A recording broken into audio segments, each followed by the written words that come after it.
Manisha kitchen मध्ये तुमचं खूप खूप स्वागत आहे। आज आपण बनवणार आहोत मसाले चाय। तर त्यासाठी बघा मी काय काय घेतले। तर सगळ्यात आधी मी इथं छोटी इलायची घेतल्या आणि दालचिनी घेतलेत, लवंग घेतलेत, काळी मिरची घेतलेत आणि बडीशेप घेतले आणि मोठी इलायची घेतलेत आणि इथं मी सुंठी घेतले आणि जायफळ घेतले। तर चला मग बघूया पुढं। बघा हे जायफळ आहे, जायफळ जरा मी अर्ध फोडून घेते। तर एक खलबत्त्यात घालून फोडून घेऊया आपण।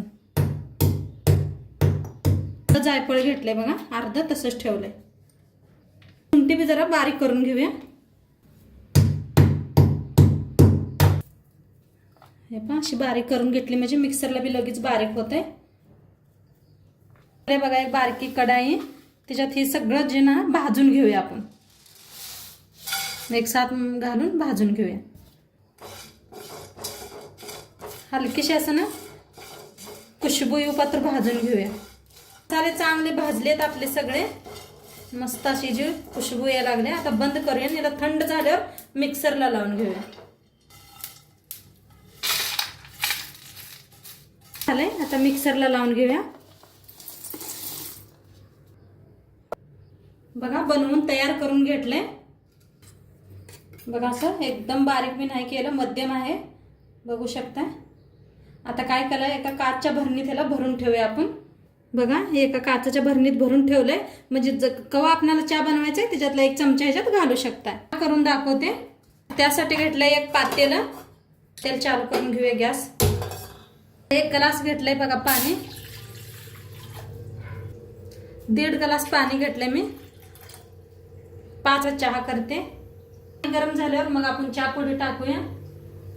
पाण्याला चांगली उकळी आल्यावर आता ह्याच्यात घालूया चाय पत्ती। तर 2 चमचा मी चाय पुडी घातले। चहा मस्त शिजला या, त्याच्यात घालूया आपण साखर। 3 कप बघा मी साखर घातले हे ना। मस्त असं शिजायला आलाय चहा आपला। आता ह्याच्यातच ओतूया 1 ग्लास मी दूध घेतले बघा। चहाला असं हलवून हलवून हलवून आपण शिजवूया, म्हणजे मस्त होतोय चहा।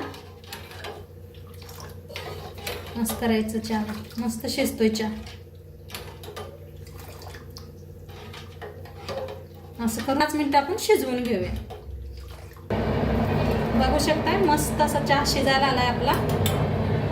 आपण जी पावडर बनवून घेतले होते 1 चमचाभर, गॅस कमी करून 5 मिनिटं चांगलं शिजवून घेऊया चहाला। हलवून शिजवा। तर शिजलाय चहा, आता बंद करून घेते।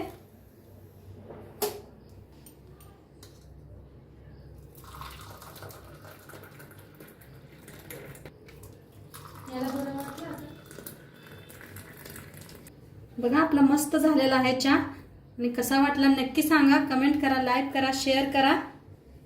आता मी एक आमच्या ताई मैत्रिणी आल्या, त्यांना देऊन देते चहा, सांगतील तुम्हाला ते कशा झालेत।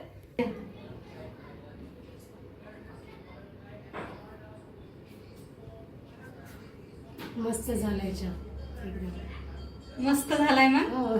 आणि तुम्हाला मी नक्की करून बघा आणि कसा झाला ते नक्की सांगा मला कमेंट मध्ये। छान झालाय, टेस्ट पण छान। आता उद्या भेटूया आपण एका नवीन रेसिपी सोबत।